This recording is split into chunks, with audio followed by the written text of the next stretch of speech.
So guys my hero academy chapter number 306 आ चुका है। तो गाइस चलिए स्टार्ट करते हैं बिना किसी तरीके। तो गाइस चैप्टर स्टार्ट तो पहले आपको बता दूं कि गाइस सीज़न 5 आ चुका है, जो कि 27 तारीख से स्टार्ट हो जाएगा, 5:30 बजे आया करेगा। गाइस ये बात याद रखिएगा, आप उसको आराम से ऑनलाइन देख सकते हैं जाके। और गाइस मैं उसके रिव्यूज़ भी दूंगा अपने उस पे चैनल पे इस पर। फिर गाइस स्टार्ट होता है चैप्टर। गाइस होलमेट बाहर से डेको के अंदर सब कुछ फील कर पा रहा होता है, सारे प्रीवियस यूजर्स की बातें और जो उसको टेस्ट ले रहे होते हैं डेको का।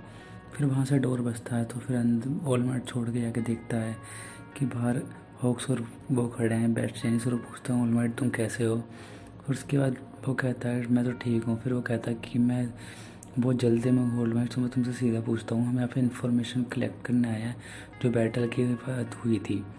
तो मैं तुमसे रूड नहीं हूँगा, लेकिन तुम मोडेरियो को देख रहे हो ना यहाँ पे, तो मुझे उससे बात करनी है। अगर तुम्हारी बात ख़त्म होगी और तुम्हारा उसका देखना बंद हो गया हो।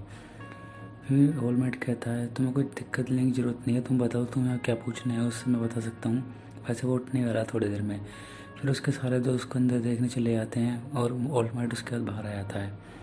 फिर वो कहता है कि तुम्हें पता है होलमेट मिडोरी के कुछ लिंक है 1 4 होल के साथ, और एक पर्टिकुलर कुछ बातें हैं जो मुझसे उससे पूछनी है। हीरोज़ को जो उसके साथ जॉइंट मिशन पे थे उनको इस बारे में पता चल गया है, और मीडिया को भी थोड़ी बात पता चल चुकी है, सेपरेट हो चुकी है स्लोली स्लोली। सबके सब जानते हैं इसके बारे में, हल्की हल्की बातें चल रही हैं। फिर मैंने इंडेवर से पूछा तो इंडेवर ने कहा कि शिखर आके मिडोरिया के पीछे था, हम लड़ाई कर रहे थे। और उसके बाद होलमेट को याद आती है कि उन्हें डेको से खुद बोलती कि ये बात किसी को बतानी नहीं है, अगर ये बताई तो एक मैसिव सीक्रेट पूरी पैनिक सोसाइटी सारी की सारी सब वो तो उसमें आ जाएंगी शॉक में।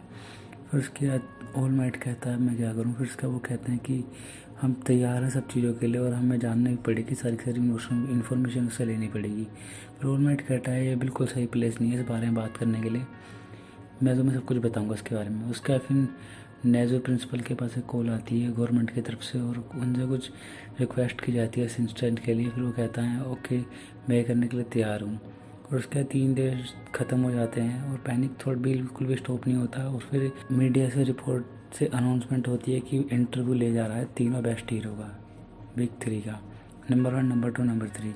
हॉक्स, जेनिस्ट और एंडेवर तीनों की तीनों ठीक हो चुके होते हैं और वो इंटरव्यू देने के लिए आते हैं। और उसके एंडेवर अपनी पूरी फैमिली के बारे में, अपने पास्ट के बारे में सब कुछ बताता है सच। और सबके सब सुन के चौंक जाते हैं। सबके सब कहते हैं कि एंडेवर की तो लाइफ ख़त्म हो गई, उसकी दुनिया ख़त्म हो गई, वो हीरो कैसे रहेगा। मुझे बिल्कुल भी अच्छा नहीं लग रहा। सब उसके फैंस बोलते हैं कि मैं चाहता हूँ कि सच ना हो, सच ना हो। क्या सबके सब कहते हैं कि सच बोलने से कुछ नहीं होगा। उसका हॉक्स बोलता है मेरा ही फादर एक क्रिमिनल था और मैंने आपसे अपना पैर छुपाया, उसके लिए मैं आप सबसे माफ़ी मांगता हूँ। और हाँ मैंने ही उसको मार दिया ट्वाइस को, क्योंकि उसको मारना ज़रूरी था, क्योंकि उसकी ट्वाइस कोर बहुत ज़्यादा खतरनाक थी। अगर वो और मैनिपुलेट करता रहता तो और ज़्यादा हार्म हो सकता था सोसाइटी को। फिर उसके बाद वो एक रिपोर्टर पूछती है तो तुम सोच रहे हो कि ये सब कुछ ठीक रहेगा। फिर वो कहता है ड्यूरिंग माचा के रैम्पेज के बीच में मेरी मदर बहुत बुरी तरह इंजर्ड हो गई और मरने से बची, और तुम सब कुछ ट्रूथ बताने से, सच बताने से सोच रही हो कि सब कुछ फिक्स हो जाएगा। हम सब के सब कितने बड़े मैसिव डैमेज से गुजर रहे हैं तुम्हें पता भी है। तुम्हारी वजह से कितने लोग के घर तबाह हो गए हैं इतने वीक में, और तुम लोग है कि बस सॉरी मांग रहे हो और सच बता रहे हो आके। तुम्हें इन विलेंस को रोकना चाहिए, उनका रैम्पेज रोकना चाहिए। वो चिल्लाने लग जाती है। फिर एंडेवर कहता है कि मैं क्या तुम्हारे सामने रोने लग जाऊँ क्या इन सब चीज़ों के लिए। फिर वो कहती है नहीं रो मत, लेकिन तुम्हें पैनिक किसी करने के लिए विलेंस को पकड़ना पड़ेगा, यही तुम्हें करना चाहिए। इसका एंडेवर कहता है हाँ ये सच है, यही एक आखिरी रास्ता है, तो फिर मैं एंडेवर इसे यूज़ करूँगा। फिर वो कहता है कि लेकिन पहले हमें एक डिस्कस प्लान बनाना है, हमने उसके ऊपर आप सबसे बात करनी है प्रोटेक्शन के लिए सिटीजन्स की। फिर जेनिस्ट बोलता है। फिर वो सब कहते हैं क्या क्या कह रहे हो तुम, ऐसा नहीं हो सकता, गवर्नमेंट ने तो अभी सब कुछ स्टार्ट किया है।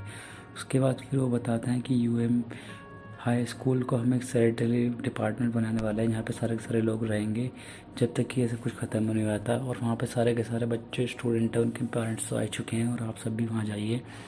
और मैं आपसे रिक्वेस्ट करता हूँ, एंडेवर बोलता है कि आप सब वहाँ सेफ रहेंगे, जिससे हम सब कुछ जल्दी से कर सकें और सबको पकड़ सकें। और मैं आप सबसे रिक्वेस्ट करता हूँ कि जब सब मुझे देखिए कि मैं सब सबको कैसे पकड़ता हूँ। सारे के सारे हीरोज जो डैमेज थे, इंजर्ड थे, वो सब के सब ठीक हो रहे होते हैं और अपने आप को तैयार कर रहे होते हैं और एंडेवर की बात भी सुन रहे होते हैं। फिर क्या कहते हैं कि अभी हम कम हीरो बचे हैं और हम सब डैमेज भी हैं, लेकिन हम सब अभी लड़ाई करने को तैयार हैं। पूरी तरीके से। उसके बाद फिर डाबी की फेस दिखाता है। डाबी कहता है कि अब मेरे बाप चुप हो जाओ हंसते हुए। उसके बाद फिर ऑल फॉर वन की रिपोर्ट पर जाती है एंडेवर के बाद। एंडेवर कहता है मुझे नहीं पता, और डेकू और ऑल माइट बच जाते हैं इन सब बिग न्यूज़ से और सारे रिपोर्टर से। उसके बाद एक लेटर आता है। मिडोरिया चला जाता है यूए से और सारे अपने दोस्तों के पास ही यूए के अपने क्लास के बच्चों के डोर के पास एक लेटर छोड़ के आता है। और उराराका अपने लेटर पढ़ रही होती है। इसमें लिखा है कि शुक्रिया सब चीज़ों के लिए, सॉरी मैंने तुमसे अपनी कॉर्क चिपका के रखी, मेरी कॉर्क ऑल माइट ने मुझे दी है। और रागा से पढ़ते हुए रो भी रही होती है और सबके पास एक लेटर होता है और रागा का लेटर है बस सिर्फ दिखाया जा रहा है गाइस। उसके फिर लिखा है उसमें कि all might all for one डेकू को अपना टारगेट बनाने वाला है और डेकू को वो ले आने वाला है। उसकी पावर चाहिए डेकू को, और पावर का सबको सच्चाई बता दिया ऑल माइट ने। ऑल माइट ने उससे अपनी पावर पास करी है और वो पावर वो लेना चाहता है ऑल फॉर वन उससे और शिगाराकी भी। इसलिए डेकू वहाँ नहीं रह सकता और डेकू ने अपने यूआई स्कूल छोड़ दिया और वो जा चुका है किसी और टूर पे।